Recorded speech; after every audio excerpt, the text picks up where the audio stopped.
നമസ്കാരം, ഞാൻ ദിനേഷ് സൗപർണിക. ഇന്ന് നിങ്ങളോട് പറയുന്നത് ചെണ്ടുമല്ലിയുടെ പ്രൂണിങ് വിശേഷങ്ങളാണ് കേട്ടോ. അതായത് നമ്മൾ തൈ നട്ടിട്ട് 10 ദിവസം കഴിഞ്ഞാൽ പ്രൂൺ ചെയ്യണമെന്ന് എൻ്റെ രീതിയിൽ പറയുമ്പോൾ ഞാൻ 10 ദിവസം കഴിഞ്ഞാൽ പറയും. എന്തുകൊണ്ടാണ് നേരത്തെ ഞാൻ പ്രൂൺ ചെയ്യുന്നത് എന്ന് ചോദിച്ചാൽ, നമ്മൾ ഒരു ചെടി നട്ട് 20-25 ദിവസം കഴിഞ്ഞിട്ടാണ് പ്രൂൺ ചെയ്യാൻ ശരിക്കും പറയുക. കാരണം ചെടിക്ക് ഒരു കരുത്ത് വരണം. അങ്ങനെ കരുത്ത് വന്നിട്ട് നമ്മൾ പ്രൂൺ ചെയ്യുക. അപ്പൊ ചെടിക്കൊരു ഏജ് ആയിട്ടാണ് നമ്മൾ പ്രൂൺ ചെയ്യുന്നത്. ലേശം ഒരു മിഡിൽ ഇതായിട്ടാണ് പ്രൂൺ ചെയ്യുന്നത്. ആ സമയത്ത് പൂ വരാനുള്ള ഒരു കാലത്തേക്ക് വേഗം അടുക്കുമ്പോൾ ഈ വരുന്ന തണ്ടുകൾക്ക് നീളം കുറയുകയും തണ്ടുകളുടെ എണ്ണം കുറയുകയും ഒക്കെ ചെയ്യും. അപ്പൊ നമ്മൾ ഈ ബേബി പ്രൂണിങ് എന്നൊക്കെ പറയുന്ന പോലെ സോഫ്റ്റ് പ്രൂണിങ് ഏറ്റവും ആദ്യം ചെയ്താൽ, ഇപ്പോൾ ഉദാഹരണത്തിൽ 6 തട്ട്, ഒരു ചെടിക്ക് 6 തട്ട് ഉണ്ടായിരിക്കുന്ന ഒരു അവസ്ഥയിൽ നമ്മൾ പ്രൂൺ ചെയ്യുകയാണെങ്കിൽ എന്ത് ചെയ്യാൻ പറ്റും? നമ്മളുടെ 2 തട്ട് അവിടെ നിർത്തിയിട്ട് ബാക്കി 2 തട്ട്, അതായത് ഒരു തട്ട് അല്ലെങ്കിൽ 2 തട്ട്, 4 തട്ടിൽ ചെടി അല്ലെങ്കിൽ 3 തട്ടിൽ ചെടിയാണെങ്കിൽ അതിൽ 2 തട്ട് അവിടെ നിർത്തുക, ബാക്കി മുറിച്ച് കുഴിച്ചിടാനോ അല്ലെങ്കിൽ കളയാം.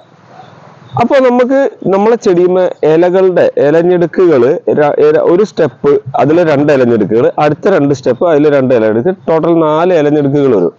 ആ ഇലഞ്ഞെടുക്കുകളിൽ നിന്നും നമ്മൾ കൊടുക്കുന്ന നൈട്രജൻ ഫോസ്ഫേറ്റ് വളങ്ങൾ ചെടികൾ സ്വീകരിച്ച് വളരെ വേഗത്തിൽ അതിൻ്റെ 4 പോയിന്റുകളിൽ നിന്നും ചെറിയ ബ്രാഞ്ച് വരും. ആ ബ്രാഞ്ചിന് അധികം അതായത് നമ്മൾ ഈ ചെടിക്ക് അധികം പ്രായമില്ലാത്തത് കൊണ്ട് തന്നെ ചെടിക്ക് വേഗത്തിൽ അവിടെ കരുത്ത് കിട്ടും. അതായത് പുതിയ മുകുളങ്ങൾ വരാൻ കരുത്ത് കിട്ടും. കാരണം വളവും നമ്മൾ കൊടുത്തിട്ടുണ്ട്.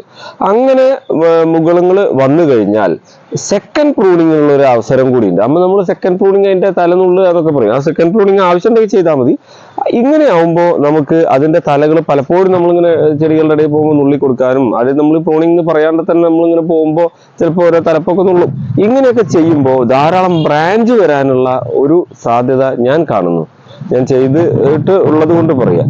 ഇനി അതല്ല, കുറച്ച് ഒരു പൂവിടാനുള്ള ഒരു സമയത്തിന്റെ ഒരു 15 ദിവസം മുന്നെയാണ് നിങ്ങൾ പ്രൂൺ ചെയ്യണമെങ്കിൽ, അറിയാതെ ആ ടൈമിലേക്ക് എത്തിപ്പെട്ടിട്ടുണ്ടെങ്കിൽ സംഭവിക്കുക എന്താ വെച്ചാല്, ഈ നമ്മളവിടെ തല മുറിച്ചു, ആ തലയിലാണല്ലോ പൂ ഉണ്ടാവുന്നത്. ആ തല മുറിച്ചിട്ട് അതിൽ നിന്നും മുറിച്ച സ്ഥലത്തിന്റെ അടിയിൽ നിന്നും പുതിയ നാമ്പുകൾ വന്നിട്ട് അത് വളർന്നിട്ട് വേണം മുട്ടുണ്ടാവാൻ. അതിനുള്ള സമയം നമ്മൾ പിന്നിലേക്ക് കാണണം.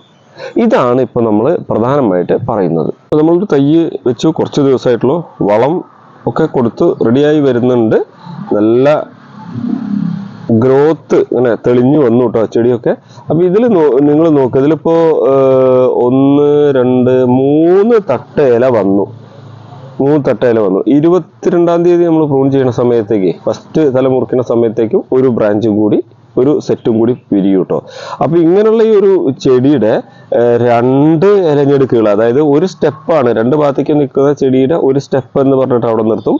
അതേപോലെ രണ്ടാമത്തെ സ്റ്റെപ്പ് നമ്മൾ അവിടെ നിർത്തും. ആ 2 സ്റ്റെപ്പ് നിർത്തിയിട്ട് മുകൾ ഭാഗത്തേക്കുള്ള ഭാഗമാണ് നമ്മൾ പ്രൂൺ ചെയ്ത് കളയുക. തലനുള്ളി, ആ തലനുള്ളിയ ഭാഗം നമുക്ക് കുഴിച്ചിടാൻ പറഞ്ഞല്ലോ. അപ്പൊ ഇങ്ങനെ നമ്മൾ ചെറിയ പ്ലാന്റ് മുറിച്ചു കഴിഞ്ഞപ്പോൾ നിങ്ങൾ ആ ഇലഞ്ഞെടുക്കുകൾ നിങ്ങൾക്ക് അതിൽ കാണാനുണ്ടാവും.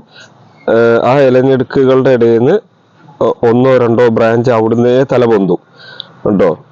ആ പൊന്തിയിട്ട് പിന്നെ അതിന്റെ അടുത്ത പോയിന്റ് ഉണ്ട്, അതായത് നമ്മൾ തല മുറിച്ച രണ്ടാമത്തെ മുകൾ ഭാഗം, ആ മുകൾ ഭാഗത്തിന്റെ അവിടെ നിന്നും 2-4 ബ്രാഞ്ചുകൾ സൈഡ് പൊന്തും. അതിന്റെ ഇടയിലൊക്കെ നമ്മൾ ഈ കൊടുക്കുന്ന വളം നൈട്രജനും ഫോസ്ഫറസും, അതായത് ഇപ്പോൾ എല്ലുപൊടിക്ക് പകരം റോക്ക് ഫോസ്ഫേറ്റും അല്ലെങ്കിൽ രാജ്ഫോസോ അല്ലെങ്കിൽ എല്ലുപൊടി ഫൈൻ പൗഡറോ കടലപ്പിണ്ണൊക്കെ കുളിപ്പിച്ചോ അതൊക്കെ ഇങ്ങനെ ഒഴിച്ചു കൊടുത്തു കഴിഞ്ഞാൽ അതിന് കായിക വളർച്ച കൂടുക ചെയ്യുക. നൈട്രജനും ഫോസ്ഫറസും കിട്ടിക്കഴിഞ്ഞാലേ ചെടികളുടെ കായിക വളർച്ചയെ കൂടുക. കായിക വളർച്ച കൂടുക ചെടിയുടെ കൊമ്പും ചിലകൾ ധാരാളം അങ്ങനെ ഉണ്ടാവും തുടങ്ങും. പിന്നെ ഇതിൽ തന്നെ ചെറിയ തോതിൽ പൊട്ടാഷ്യം ഉള്ളതുകൊണ്ട് ചെടിക്ക് ബേസിക് ആയിട്ട് ആവശ്യമുള്ള പൊട്ടാഷ്യം അതിന് കിട്ടുകയും ചെയ്യും. അപ്പൊ അതുകൊണ്ടാണ് ഞാൻ നേരത്തെ പ്രൂൺ ചെയ്യാൻ പറയുന്നത്. നേരത്തെ പ്രൂൺ ചെയ്താൽ ആ ചെടിക്ക് വളരാനുള്ള കുറേ സമയം കിട്ടും.